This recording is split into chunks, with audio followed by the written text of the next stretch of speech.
Reza Aslan's biography of Jesus, titled Zealot, is one of the most talked about books of the year. It shot to the top of the New York Times bestseller list after a now infamous interview on the U.S. news network Fox, in which the journalist questioned Aslan's credibility as an historian of Christianity, given that he's a practicing Muslim. JN1 met up with Aslan on the Denver stop of his book tour, and he told us why he emphasizes the fact that Jesus was a Jew. We all know that Jesus was a Jew. Nobody denies that Jesus was a Jew. It's just that we rarely actually stop and think about the consequences of that belief. And the consequences are that every single word that came out of his mouth, everything that he did, has to be understood in the Jewish context. It means that the only religion that he would have been remotely familiar with is Judaism. The only scriptures that he would have had any experience with are the scriptures of the Hebrew Bible, or the Old Testament, as it's sometimes referred to. The only God that he would have known was the God of the Hebrew Bible.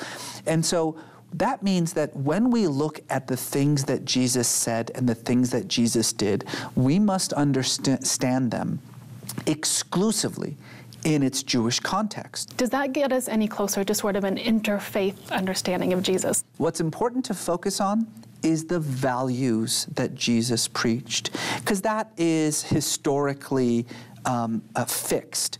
You know, the preaching of Jesus, the first shall be last, the last shall be first, the conception of social justice that is at the heart of his conception of the world, the way that he confronted the powers of his time, the corruption and ineptitude of the political and religious powers, those are things that don't require a theological understanding for them to be resonant, for them to be powerful.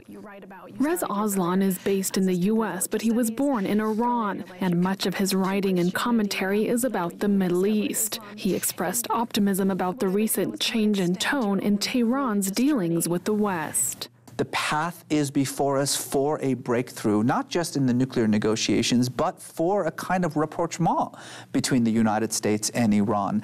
But it's going to require patience, diligence, and let's be frank, there are people on both sides who do not want this negotiation to succeed. There are vested interests in the United States, as in the Islamic Republic of Iran, who actually benefit from this ongoing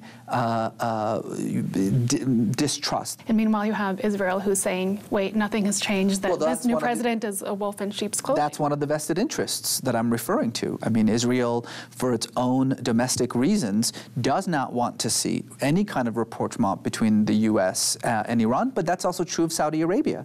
I mean, oftentimes I think when people talk about the obstacles in the way of Iranian and American engagement, Israel always comes up because that's an easy one. It's front and center. But what is a far greater obstacle to American and Iranian rapprochement is Saudi Arabia. After all, we get 60% of our foreign oil from Saudi Arabia. Iran sits on the second largest supply of natural gas and oil on the planet.